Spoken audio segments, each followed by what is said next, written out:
Hello students, आज जो पढ़ाने जा रहे हैं उस टॉपिक का नाम है डीएनए के लिप्यंतरण, या दूसरा है इसका नाम अनुलिपिकरण द्वारा आरएनए का संश्लेषण।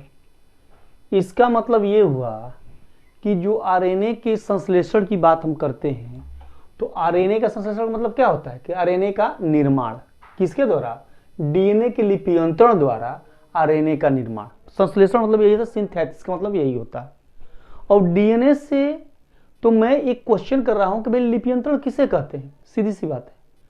तो कोई पूछ दे कि डीएनए का लिप्यंतरण किसे, तो भाई डीएनए का लिप्यंतरण यानी इसको लिप्यंतरण को transcription, what is the transcription या लिप्यंतरण किसे कहते हैं, तो सीधा है कि डीएनए से आरएनए बनने की क्रिया को ट्रांसक्रिप्शन कहते हैं। ट्रांसक्रिप्शन कहते हैं यानी क्या कहते हैं, इसको लिप्यंतरण कहते हैं। लिप्यंतरण कहते हैं डीएनए से आरएनए बनने की क्रिया को लिप्यंतरण कहते हैं। और लिप्यंतरण जो होता है, थोड़ा सा समझ लिया आप लोग, लिप्यंतरण जो होते हैं उसको हम अनुलेखन भी नाम से जानते हैं। हिंदी में अगर देख लो तो इसको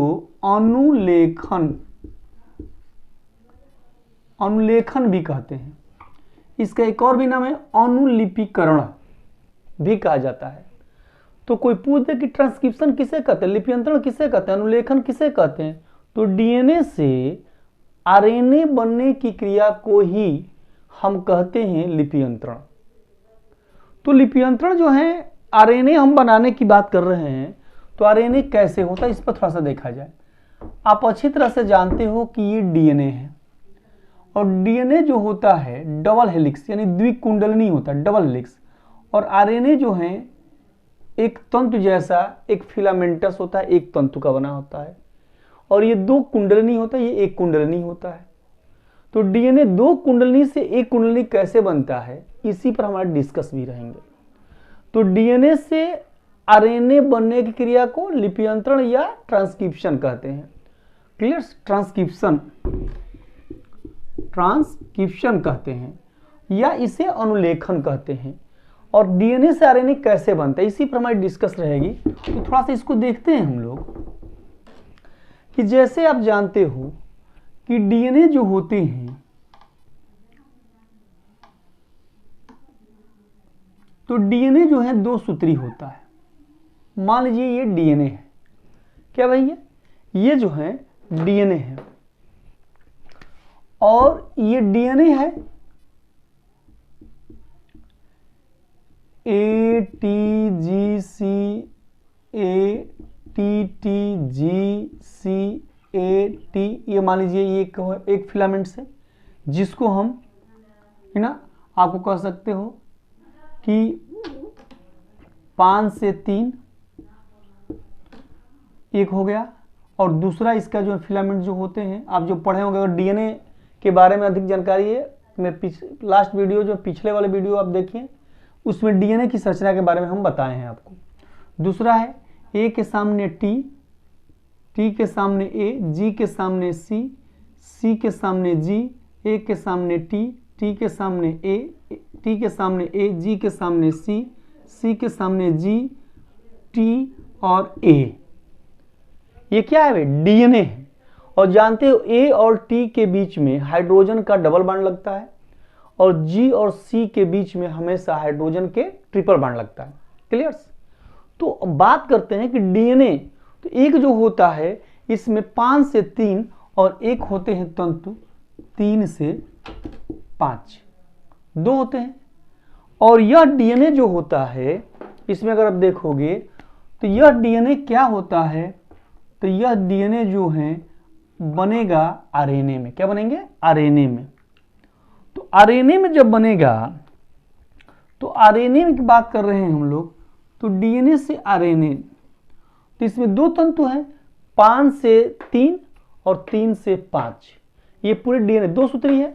और इसी से क्या बनेगा, तो इससे बनेगा आपका आरएनए। तो ये बनेगा आरएनए।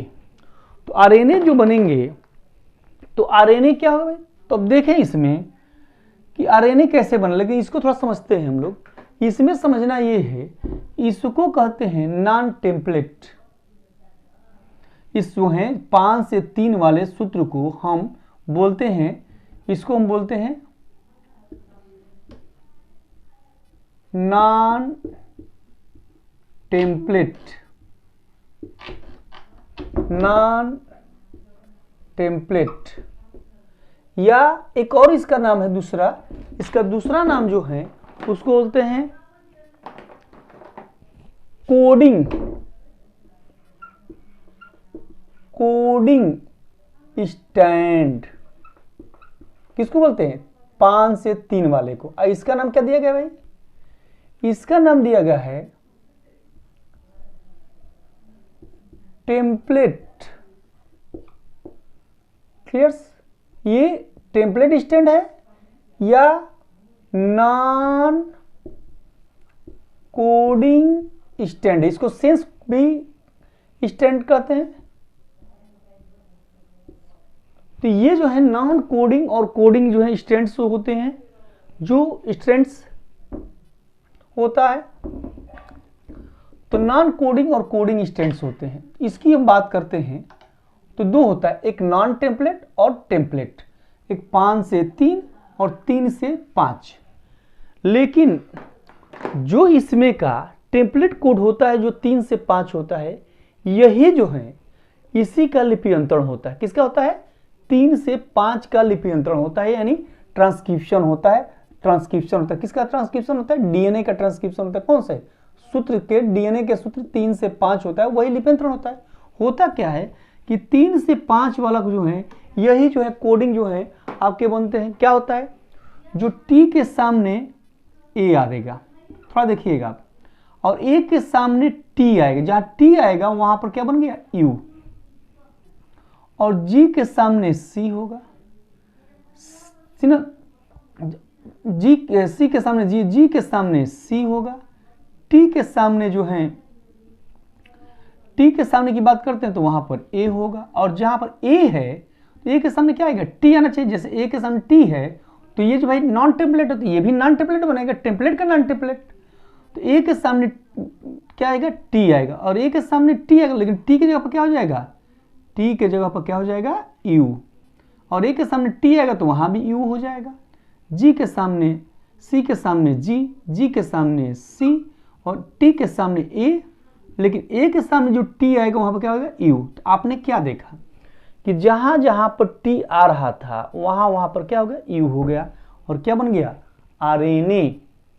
तो डीएनए से आरएनए बनने की ही क्रिया को बोलते हैं लिप्यंतरण।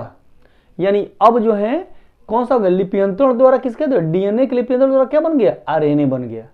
ये है लिप्यंतरण द्वारा। इसको आप स्क्रीनशॉट ले सकते हो, जो बहुत बेटर है। जो नॉन टेम्पलेट को सेंस स्ट्रैंड्स या कोडिंग स्ट्रैंड कहते हैं, और टेम्पलेट को कहते हैं नॉन कोडिंग स्ट्रैंड और सेंस जो है स्ट्रैंड्स कहते हैं। तो ये बताते हैं, और इसकी पूरी डिस्क्रिप्शन हम बता रहे हैं। आप स्क्रीनशॉट ले लो आप इसका। तो बात करते हैं हम लोग कि इसमें सबसे पहले, अब इसको आगे बढ़ाते हैं हम लोग।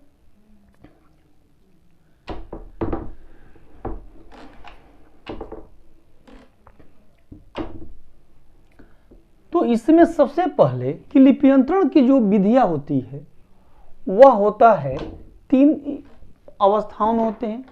पहला जो स्टेज होता है उसका नाम है, 3 विधि रहता है, सूत्रपात। सूत्रपात जिसको कहते हैं,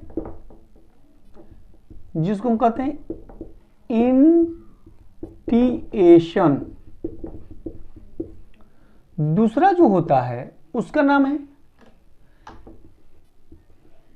दीर्घीकरण, इसको बोलते हैं इलागेशन। और तीसरा जो होता है वह होता है समापन, टर्मिनेशन। टर्मिनेशन, ये हो गया आपका 3 स्टेज होते हैं। कौन कौन है भाई? तो लिप्यंतरण की 3 मेथड होती है।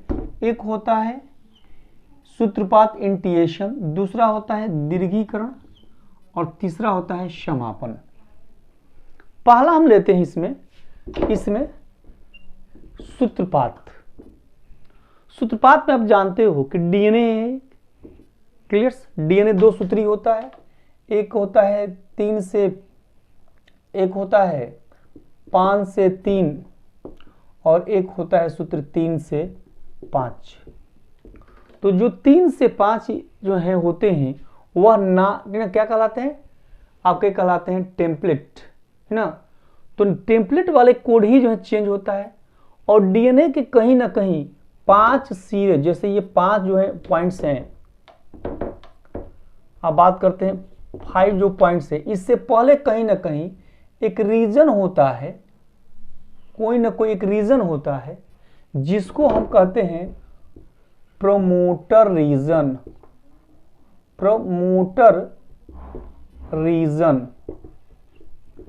आप प्रोमोटर रीजन मतलब प्रोत्साहक खंड, हिंदी में प्रोत्साहक खंड होता है। और इस खंड पर कहीं ना कहीं, इस खंड पर होगा, इस खंड पर आकर क्या जुड़ जाता है?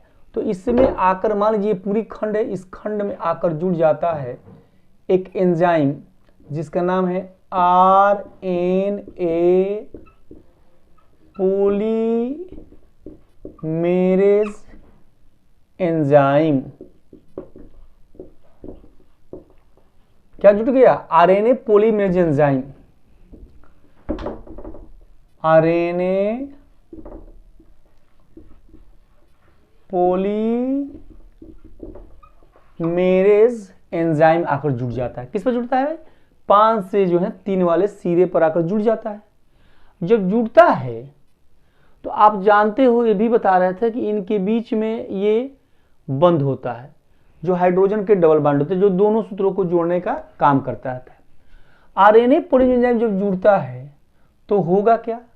तो दूसरा इसमें आता है कि इस खंड को जो है ये तोड़ देता है। जैसे ये आप देख रहे हो, ये खंड जो जैसे जुटा था इसको तोड़ दिया। तोड़ने के बाद करता क्या है कि जो T के जगह पर हमेशा U लाता रहता है, और U जो है लाने का ये काम करता है। तो जो दूसरा टॉपिक है इसकी बात हम करते हैं। तो जब इतना तो भाई किस में हो गया? सूत्रपात में। सूत्रपात में क्या हुआ? आपने क्या देखा?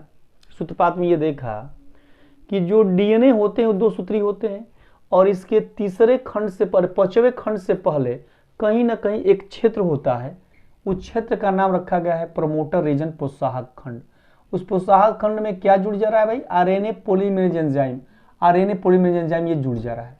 और RNA पॉलीमेरेज एंजाइम जब जुड़ता है तो यह जो है इस बंध को, जो G और C के बीच में और A और T के बीच में बंध है, उस बंध को तोड़ देता है। और जहां जहां T है वहां पर क्या लाता है? U लाने लगता है। यानी जब U लाएगा तो मान लीजिए यहां पर तोड़ दिया, तो U लाएगा तो हल्का सा इसमें एक लंबा सा ऐसा जो स्ट्रक्चर है, फिर ये आगे की ओर जो है तोड़ता जाता है और पीछे से जो है इसको जो है जोड़ता भी जाता है। ये दोनों सूत्रों को जोड़ता है। जैसे मान लो आप यहां पर आ गया, फिर ये जो ही आगे बढ़ेगा, कौन बढ़ेगा? RNA polymerase enzyme. अब इस खंड से कहां गया? इस खंड पर। सपोज दैट यहां से ये यहां आ गया, तो यहां से जब ये आएगा तो इस खंड को यहां से क्या कर देगा? ये जोड़ देगा। जोड़ दिया। अब ये जो है RNA यहां पर आ गया, फिर अब यहां पर ये जो खंड है ये टूट गया है, जो A के सामने T। तो इस तरह से यह टोटल RNA पॉलीमेरेज एंजाइम आगे की ओर क्या करता रहता है? बढ़ता रहता है। यानी RNA पॉलीमेरेज